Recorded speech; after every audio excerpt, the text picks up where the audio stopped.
How we doing, Georgia?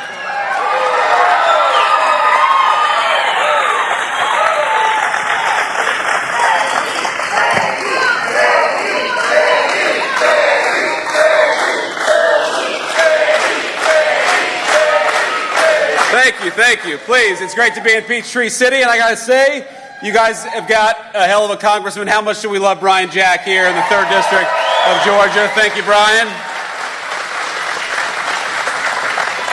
Now, we got a few other people I want to thank, of course, the great EPA Administrator Lee Zeldin. Lee, thank you so much. And proud Atlanta native Kelly Loeffler, thank you for all you're doing at the Small Business Administration.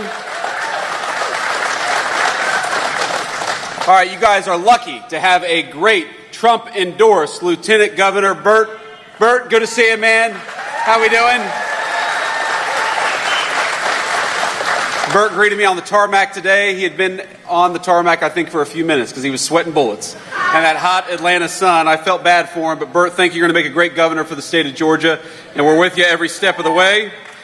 Now, I understand we got a little preview. This was my idea.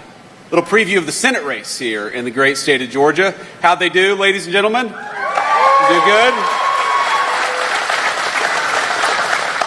Well, let me thank Coach Derek Dooley. Derek, thank you for being here. Let me thank Representative Buddy Carter. Buddy, thank you. Good to see you, man.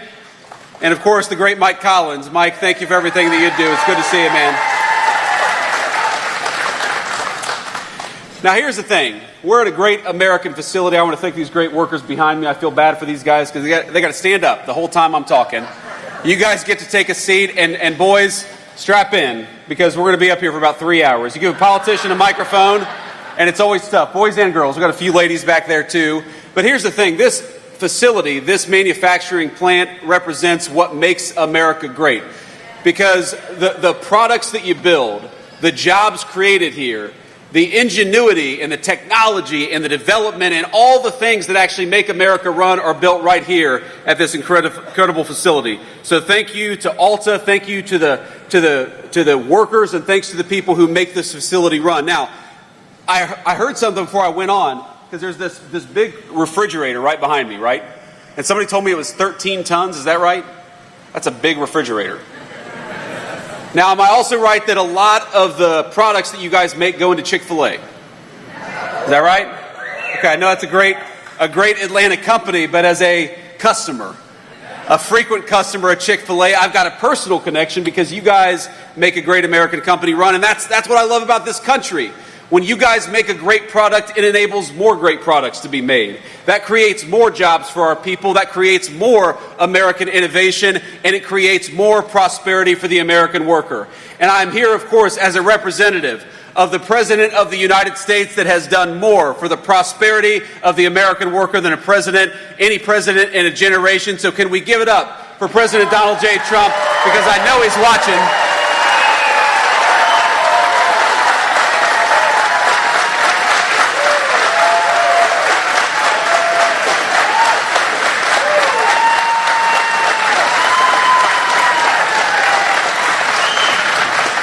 And I know what the president ran on and what the president cares about is building things right here in the United States of America. It's another reason why I'm proud to be at Alta today. Because for a generation in this country, we had American presidents and American political leaders. And let's be honest, folks, it wasn't just Democrats. It was Democrats and Republicans who would ship our jobs overseas, close our factory doors, and do not a damn thing for the American worker.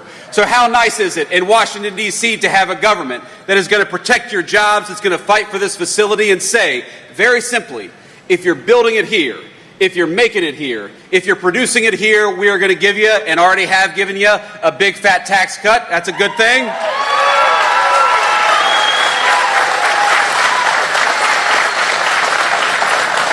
But if you make it overseas, if you try to do something with a foreign worker as opposed to an American worker, if you try to ship our great American jobs and great American factories overseas, then you are going to pay a big fat tariff before you bring that crap back into the United States of America.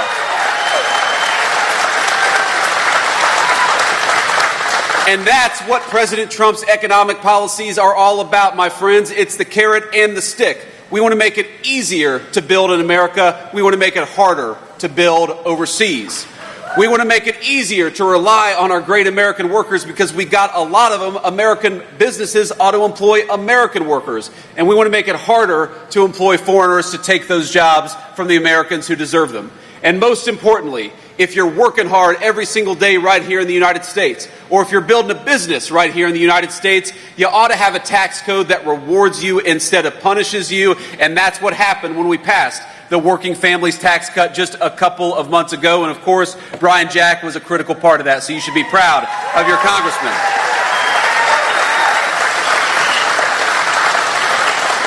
Now, what does this law mean for you? What this law means for you is that your take-home pay is going to go up over $10,000 over the next few years. What that means is that if you're working an hour of overtime, the federal government is going to keep its money the hell out of your pocket. Because if you're working hard, the government ought to leave you alone. Ain't that the truth?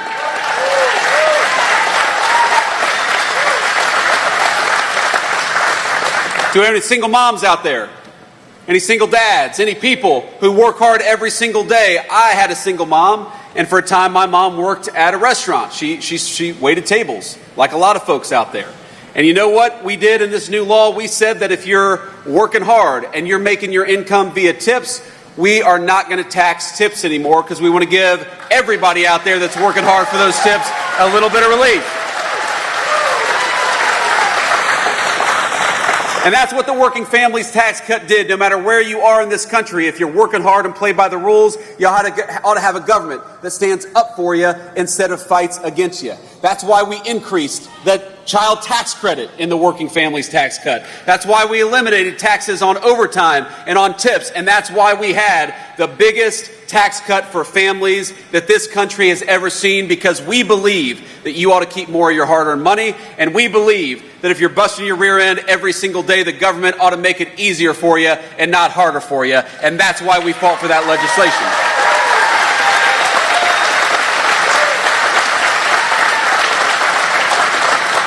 Now, I am just a vice president. I'm just a lowly politician, but I'm going to try my hand at prophecy today, ladies and gentlemen, because I see the future of the state of Georgia, and in about a year, you are not going to be able to turn on the television without Senator John Ossoff pretending that he supported the Working Families Tax Cut when in reality he voted against it.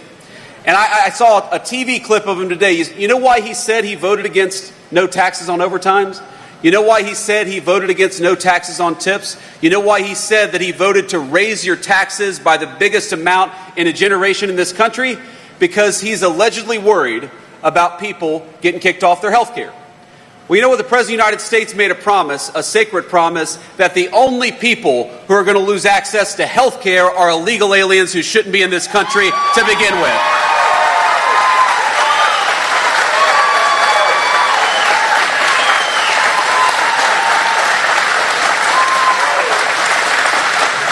Because I happen to believe that Medicaid belongs to American workers and American families. I happen to believe that when you are struggling in this country, we're generous people, and we want to help you. But we want to help the people who have the legal right to be in the United States of America. So it's not about kicking people off of health care. It's about kicking illegal aliens the hell out of this country so that we can preserve health care for the American families who need it.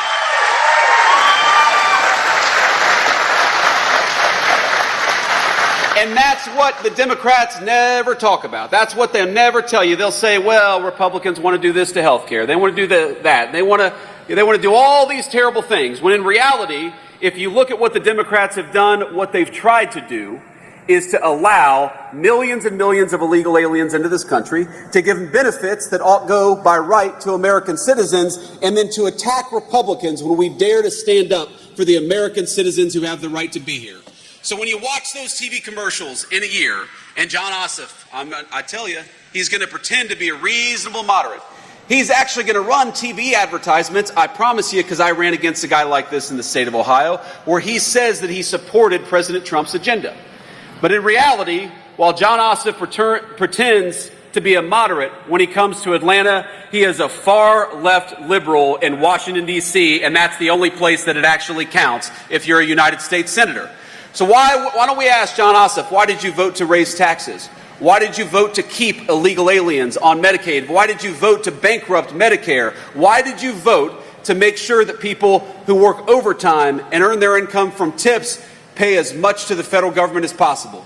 And the simple answer is because John Ossoff, whatever he pretends to be in his television commercials, he doesn't give a damn about the 3rd District, and he doesn't give a damn about the people of Georgia, but we do, and we're going to fight for you every single day.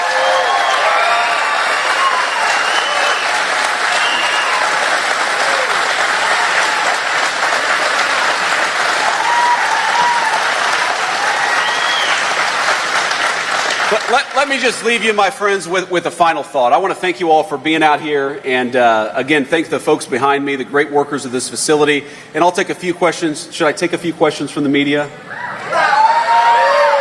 I'll do that. So we'll take a few questions from our great reporters, hopefully some local reporters back there, but I'm sure some national fake news as well. But, you know, I went to Union Station in Washington, D.C. yesterday. Anybody here ever been to Union Station? Okay. It's a beautiful, beautiful building, really a monument to American greatness. I was walking around, I was looking up at it, these beautiful high ceilings. It looks like something out of a fairy tale. And I remember that 2 years ago, when I took my kids to Washington, D.C.'s Union Station, I actually had a crazy person screaming at my 3-year-old kid. Because, for some reason, and I never understood this, American leaders decided it was compassionate to allow people to fester on the streets, yelling at our young families, instead of giving them the medical care that they need and getting them off the streets. Which, by the way, makes it easier for us to all enjoy these great public spaces in our country. And I haven't been to Atlanta in a little while, at least now with the Secret Service detail. I haven't walked around Atlanta in a little while. But I bet that as great as Atlanta is, and as beautiful of an American city as it is, there are places in Atlanta where you wouldn't take your family today. Is that correct? Just like in Washington, D.C., the national capital of the greatest nation in the history of the world, there are no-go zones where you would not take a young family or you would not take young children. And that's true, I'm sure, all across the state of Georgia, all across our country, because our leaders decided that they would make our streets safe for criminals instead of safe for the people who pay our taxes and keep our communities going. And I think that of all the things that I'm most proud of the president, the thing that I'm most proud about is that he finally put the government to work for the people who actually make this country function and run in the first place. We're cutting taxes for American taxpayers. We're securing the border. We've got 99% reduction in illegal border crossings in this country because we got a president who empowered Border Patrol to keep us safe.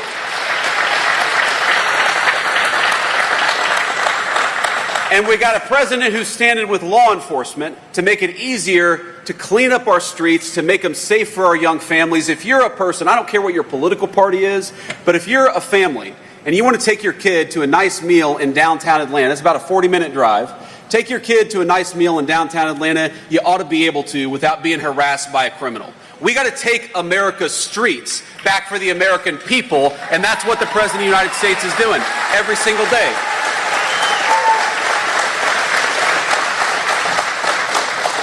And as a person who grew up in a family where we often struggled with money, you know, it is never the rich people that lack public safety in this country. When we go to war against our cops, when we flood the border with illegal immigration, when we close down great American factories, it is the people the Bible calls the least of us that struggle the most and hurt the most. So I'm proud to be here as your vice president. I'm proud to be here as a representative of President Trump. Thank you.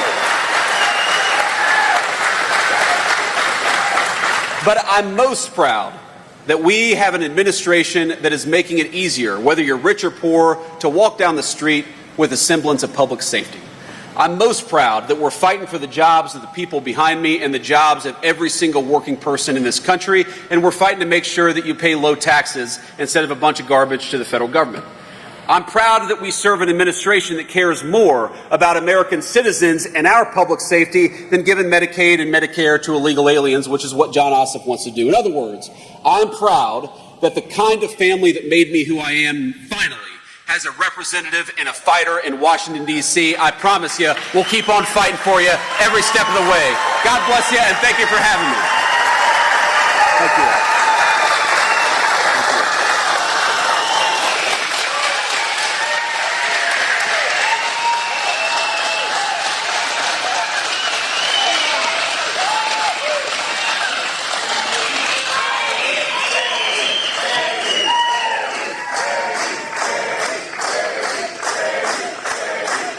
you all. Thank you. I don't think I'm going to get the same chant from the fake news media, do you? But we'll let them ask some questions anyway. Let's take a few questions back there from the rafters. I would prefer to take at least a few local media questions first, and then we can get to the national folks. Semper Fi, sir. God bless you.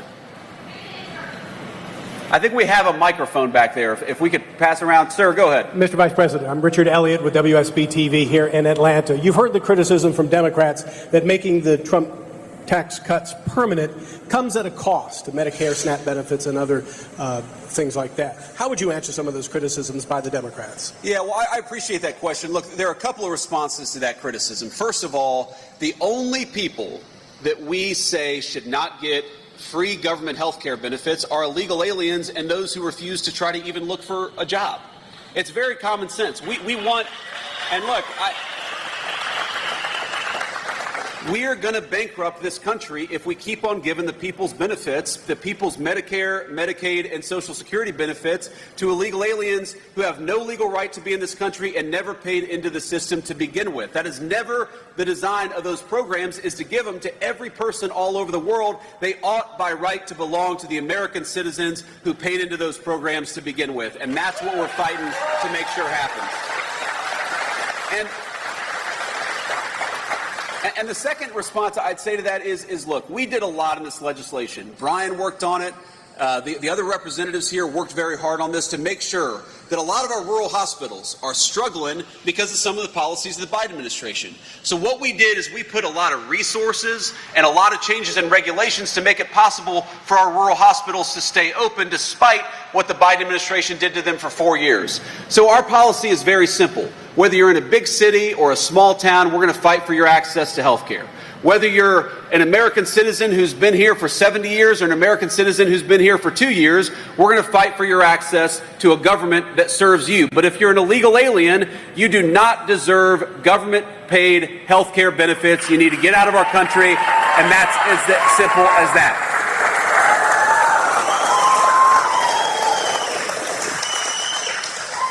Next question. Mr. Vice President, Greg Bluestein with the Atlanta Journal-Constitution. Thanks for being here. I have a follow-up to Richard's great question on those health care funding cuts. There are Georgia Republican leaders who are legitimately concerned that more than 100,000 people could be knocked off the Medicaid rolls, not just people who are here undocumented or illegally, but people who are working class, who are struggling to get their health care. What message do you have for state Republican leaders on what they should do to reconcile those issues? Well, the first thing I'd say is that state Republican leaders and, frankly, state Democratic leaders, if you're worried about American citizens losing access to health care, the Trump administration always has an open-door policy. And we worked with a number of our colleagues, Democrats and Republicans, at the federal legislature, but also at the state level, to make it possible to ensure that American citizens have access to the medical benefits that they need. It's as simple as that. So you're always going to have an open door. Now, we understand that reforms are complicated. Sometimes this stuff takes time to work itself through the system. Many of the changes in the working families tax cuts to Medicare, or excuse me, to Medicaid, you're not going to see that stuff. It's not even, some of it doesn't even go to effect for 6 or 7 years, in part because we want to give enough time to work with people to make sure that American citizens do not lose access to those critical benefits. So if you look at the way we design the law, if you look at the way that those reforms are implemented, and if you look at all the other things that we're doing, we want to work with people to make sure that American citizens get what they're entitled to. What we do not want is people who have no legal right to be here to benefit from the generosity of the American taxpayer and to bankrupt those programs. So long as you're willing to work with us on those goals, we'll work with anybody, whether you got a D or an R next to your name, because we care about this country. We want to make sure it's secure and healthy.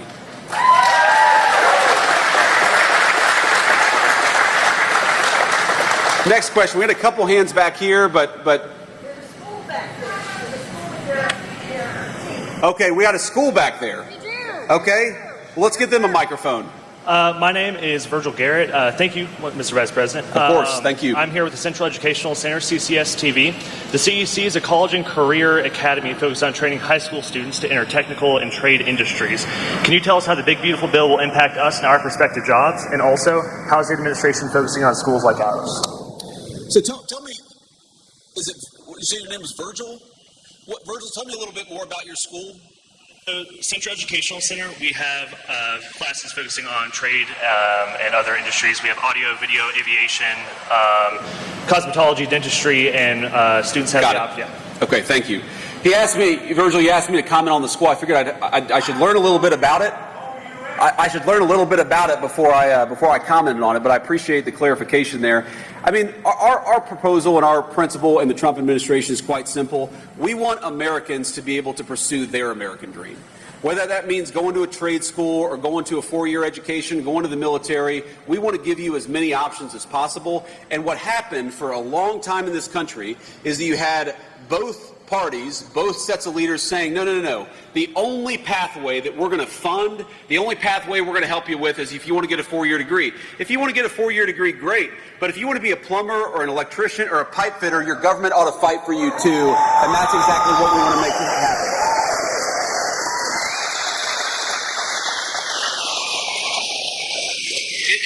And Virgil, part of that is policy. Part of that is making sure that things like Pell Grants and other federal benefits, they don't pick and choose, they don't discriminate against our great trade schools. But part of that is leadership. And I think it's important for those of us who are in positions of leadership to say that, there are so many great careers that require you to use your hands and your head at the same time, where you can earn a great living, you can build something great for your fellow citizens and people in your community. We're not going to have enough housing. We're not going to have plumbing that works. We're not going to have lights that turn on unless we've got enough people going into our trade schools. We got to have more kids doing it, more young people doing it, because they're the ones building the American dream of home ownership. They're the ones building the future, and we're going to fight for you every step of the way. Thank you for your question, Virgil.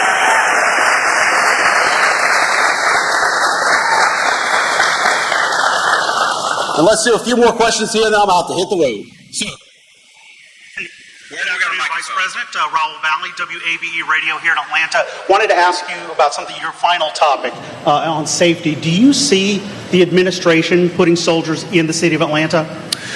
Well, look, what we've done is we have focused on Washington, D.C. because it's a federal city under our jurisdiction, but we certainly hope that whether it's Atlanta or anywhere else, people are going to look around and say, we don't have to live like this. It turns out if you just go and arrest the bad guys, you can have cities and streets that are safe again. And we hope that people see what we're doing in Washington, D.C. and follow our example all across the country.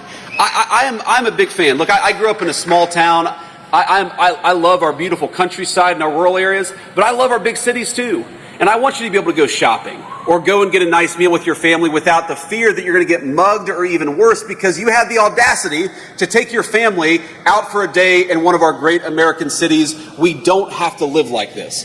All we need is politicians who actually care more about public safety for American citizens than they do for violent criminals. In Washington, D.C., in 10 days of what Donald Trump has done in Washington, D.C., did you know armed robberies are down 55% in our nation's capital? It's amazing. Murders in Washington, D.C. are down over 35%. Again, that's in a week and a half of just taking crime seriously. And there's something, Democrats had this weird sickness in the head 5-6 years ago where they decided that all law enforcement was racist. You know who suffers the most, especially in our urban areas, when you don't allow the police to enforce the laws against bad guys? It is the good citizens, disproportionately black Atlantans, who suffer the most from high violent crime. Because you've got more, or at least a disproportionate number of black Georgians living in Atlanta compared to other places.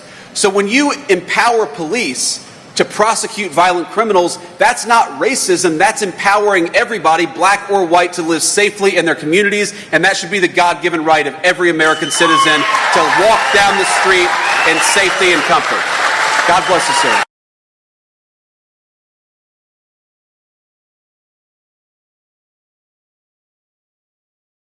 Reardon with Atlanta News First. I know you're here to talk about business and manufacturing. I wanted to ask you about the spending bill's impact on individuals.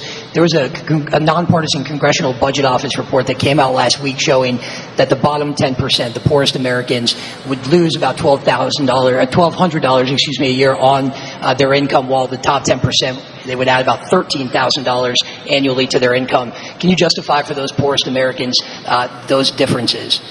Well, first of all, the Congressional Budget Office, sometimes they put out reports that are absolutely atrocious, and I think this is a good example of a very atrocious report. The most important The most important thing for people who are living at the bottom of the income ladder is that they not pay taxes on their income sources. So if you're working hard and you're working overtime, you're going to get a big fat tax cut. If you're working at a restaurant or some other business where you're earning your wages primarily through tips, you're going to get a big fat tax cut. And most importantly, the president's economic policies are going to prevent your job from being shipped off to Asia or to Mexico. That is the very best thing for people at the bottom of the income ladder. And that's why we have the economic policies that we do. If you go back 50, 60 years, what is the fastest period for blue-collar wages rising in the United States of America? It is the time that we are living in right now, thanks to the economic policies of Donald J. Trump. You know what the worst thing for people at the bottom of the income ladder is? It's when you flood the country with millions upon millions of illegal aliens and force our poor Americans to compete for jobs against low-wage foreigners who don't even have the legal right to be here. That is what destroys the wages and the livelihoods of people who are struggling in this country. We want to empower them to live the American dream. That's why we're protecting their jobs, lowering their taxes, and fighting to make their country safe again. And I'll do one more question. Sir, I'm George Cheedy. I write for The Guardian. I live in a small town, less than 1,000 people. I'm also a military veteran. I am a DINFOS trained killer just like you. Thank you for your service, George. In 1996, in Atlanta, when the Olympics was coming through, Atlanta very famously rounded up people who were homeless on the street downtown, bought them bus tickets, and sent them out of town and often out of state. There was a lot of negative sentiment about that later. It's one of the things that people remember. I am concerned that in the press to eliminate encampments in D.C., something similar to that is happening. What is happening to the people who are homeless, often poor, often have a mental health problem or a drug problem? Where are they actually going when these encampments are being broken? So first of all, George, I was 12 years old when the 1996 Summer Games happened in Atlanta, so I don't remember exactly the background there. I was worried about football and fishing and doing all the things that a 12-year-old in southwestern Ohio was worried about. But I think that the question betrays a certain misunderstanding of what we're trying to do and what is the nature of real compassion. I talked earlier about my son being harassed at Union Station a couple of years ago. Now, first, as a father, you have some vagrants screaming crazy stuff. I'm sure a lot of us have had this experience where you have some vagrants screaming crazy stuff at your 3-year-old. As a father, my first reaction is grab my son closer, make sure that he's safe. Okay, then you realize the person's not going to maybe run and charge and attack us. We'll just keep our distance. But then you think, wait a second, why have we convinced ourselves that it's compassionate to allow a person who's obviously a schizophrenic or suffering from some other mental illness? Why is it compassionate to let that person fester in the streets? You see them, a lot of them have clear mental health issues. A lot of them have clear physical health issues. They're not properly clothed. They're not properly cared for. Some of them are wasting away. The compassionate thing is to have people who are having mental health crises, to get them in treatment, not to let them sit on the streets and yell at our people while they're walking by.